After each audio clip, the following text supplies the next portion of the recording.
इस दिलचस्प विश्लेषण में हम समझेंगे कि विमान दुर्घटनाओं के बाद मीडिया रातों रात हमारी राय कैसे गढ़ता है।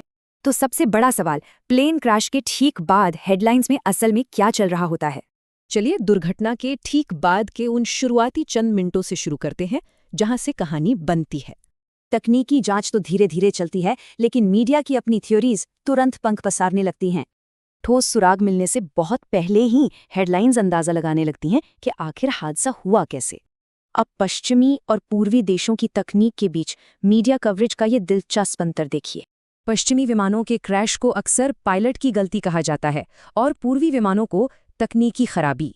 इससे तुरंत ये नैरेटिव सेट होता है कि पश्चिमी तकनीक कमाल की है और पूर्वी तकनीक अनसेफ है। लेकिन ये नैरेटिव बनता कैसे है?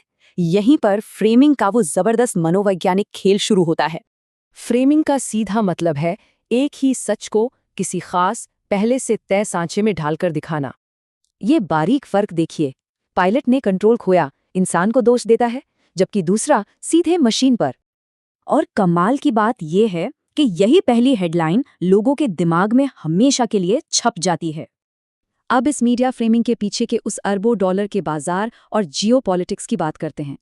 असल में कमर्शियल प्लेन्स सिर्फ प्रोडक्ट नहीं है, ये देश की साख और भारी जियोपॉलिटिकल पावर से जुड़े हैं।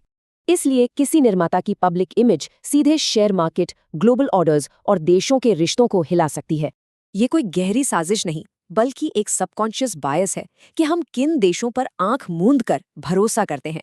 पूरी तरह ऑब्जेक्टिव रहते हुए इस नियम के एक बहुत बड़े अपवाद यानी बोइंग के केस को देखते हैं। 737 मैक्स के वक्त इतने पक्के तकनीकी सबूत सामने आए कि बोइंग का वो वेस्टर्न ट्रस्ट बोनस भी टूट गया। मतलब मीडिया हमेशा आंख मूंद कर बचाव नहीं करता, पर हाँ, उन्हें एक शुरुआती बढ़त या ट्रस्ट बोनस जरूर मिलता है।